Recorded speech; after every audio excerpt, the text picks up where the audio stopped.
People just sitting in the offices, oil and gas, banking, insurance, making so much money for themselves and leaving 180 million people behind. It is not possible to go on that list. Indeed, Malam Abba Kyari, Chief of Staff to the President, is no more. He died Friday night from COVID-19.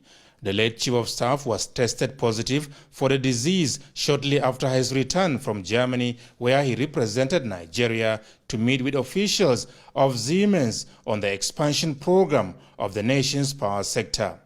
Malam Kyari's passion for a prosperous Nigeria and indeed loyalty to President Muhammadu Buhari, many say, were never in doubt. Hate him, love him, but you can't question his loyalty to his boss. His loyalty to his boss was unquestionable, was unnegotiable, and he was literally the punching bag. And he bore stoically all the insults, all the accusations, malicious concoctions, and dubious aspersions on his person. He was a great stoic man. He had the interest of this country at heart, and he was able to make whatever sacrifice was necessary for this country. Great loyalty and unimpeachable integrity. And for years and years and years to come, people will realize just what an impact he has made. And in his loss, we will now begin to see exactly how important he was. We worked together. He was my editor in the newspaper industry, and we worked very closely. He's a very hard-working person, honest, sometimes temperamental, but for a cause. And many people misunderstood Abba. And may God forgive him and give him Al-Jannah Firdausi.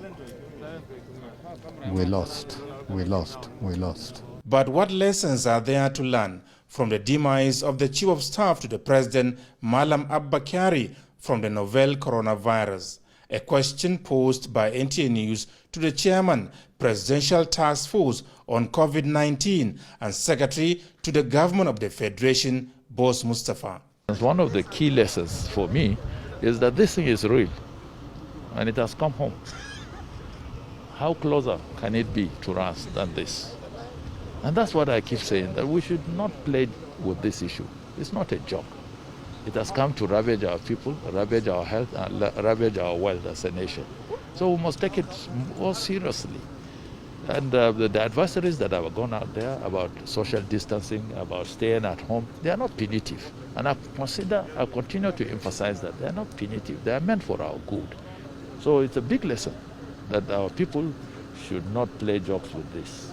In a statement by Malam Garba Shehu, the presidency says no condolence visits will be allowed, but people are instead advised to pray for the repose of the soul of the late Chief of Staff.